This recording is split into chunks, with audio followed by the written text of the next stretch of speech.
Hi, I'm Matthew Soul, local archaeologist based in Central Otago, and passionate about this area and our World of Difference landscape.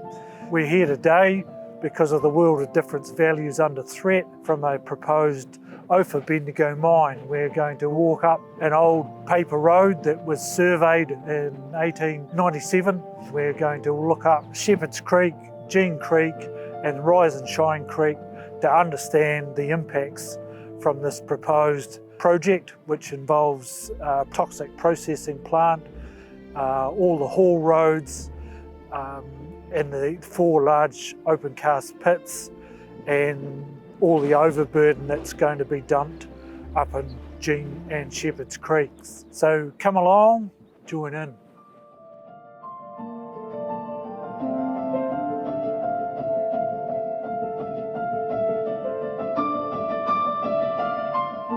So here we are at looking at an old boundary rider's hut, probably way back in the original Morven Hills Run days, and beside it, just over here, is a set of old stone yards for part of the mustering. But these are very old features, and this track that we're currently on, I would imagine, will be upgraded to access the industrial processing plant. So this is an old hut site, probably likely had a canvas tent over it, and the fact that it's so well built is evidenced by the fact that it's still here, probably associated with a bit of gold mining and prospecting up Shepherd's Creek.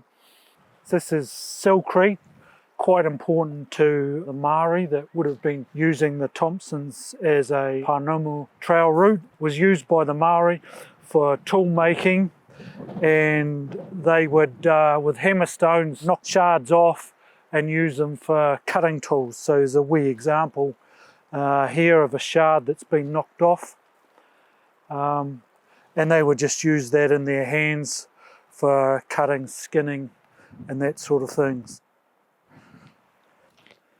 Oh, what have we got here? An old miner's shovel, minus a few rivets. It's got a crack in it, and it's pretty worn. I guess some old miners discarded it. Clear evidence of the miners, working in what was the old Bendigo mining area, and hence the reason for the Heritage Covenant and the associated historic reserves nearby. We're now looking down above Shepherd's Creek at its broadest part, and this is where they propose to put all the industrial gold processing plants. So this is the ore crushing, grinding, the cyanide processing, and then extraction of the gold and ingoting, and then they'll have to pump the toxic waste back up towards where they're having the tailings dam.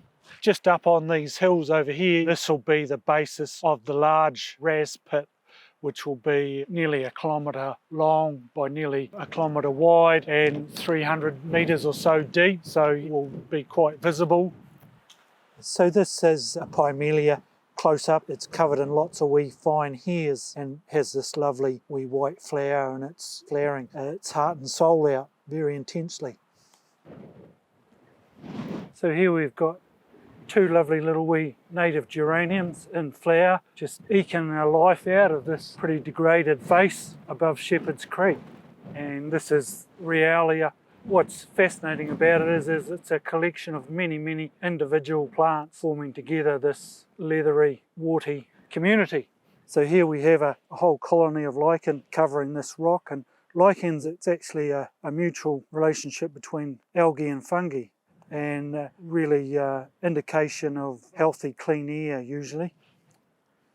So here we've got another species of Realia. It's a regionally threatened declining species of Realia. This is Realia bovidii. This is a much more regionally threatened, uncommon Realia. So here we have one of my favourite natives, this a Carokia out in full bloom with its masses of bright yellow flowers. But what's really cool is in the autumn puts on a wonderful display of variously coloured berries, and they're bright coloured berries from yellows to reds to oranges.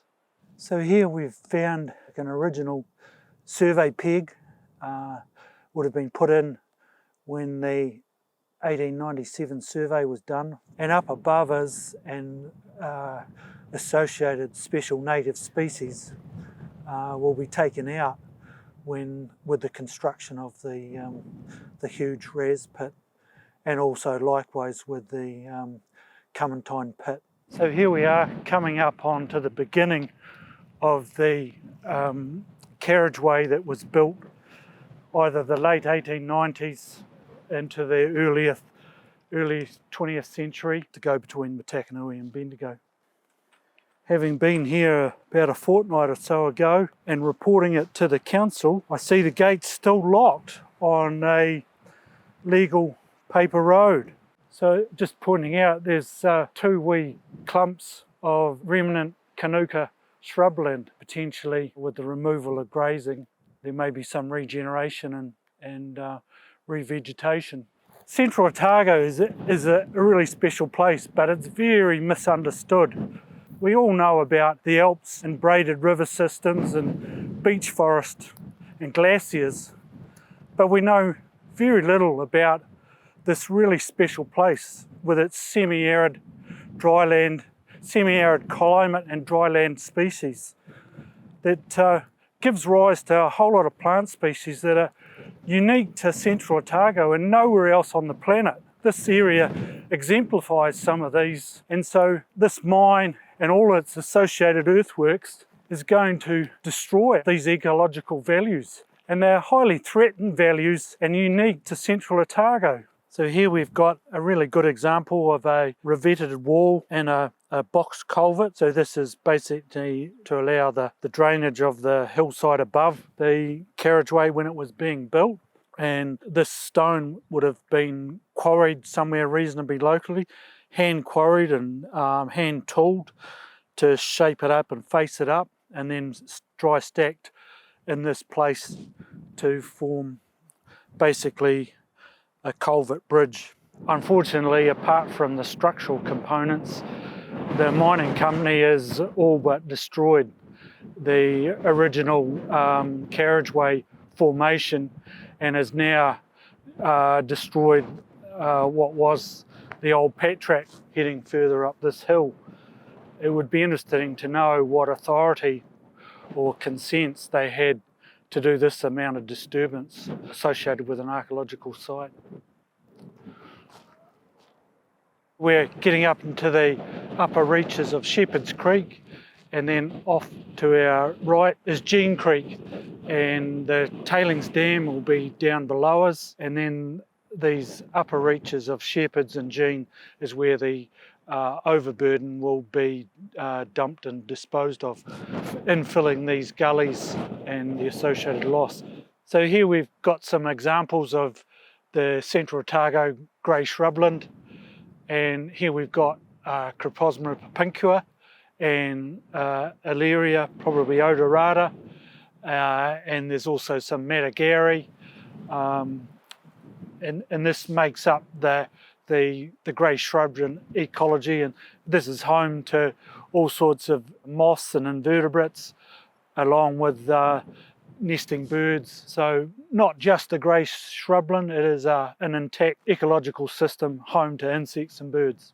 Boy, we're in for a treat here. Look at this magnificent specimen of a kowhai. Got a butt over 2 meters, and boy, it's an ancient, I won't say relic because it's still going, but it could tell some stories if it could talk, because it's been here a very long time.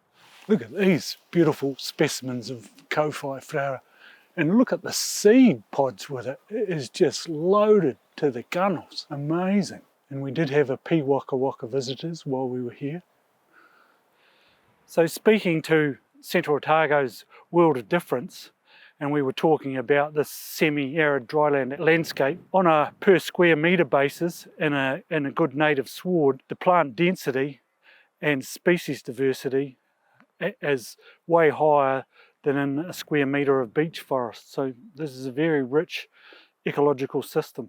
In the beautiful Rise and Shine Valley, popular four-wheel drive route over the Thomsons Gorge Road, also popular with mountain bikers and joggers. And now we're going to have a giant open cast pit in the middle of this beautiful valley.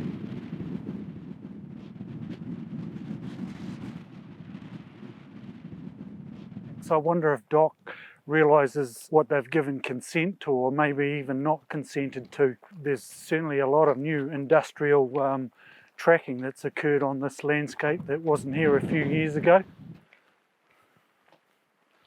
Here we are retracing the old pack track route, coming up to the Thomsons Saddle, and this was the old route for the early miners and early settlers travelling between the Manuherikia and the Upper Clutha, following that by the farmers mustering stock over to the Omakau rail yards in later years.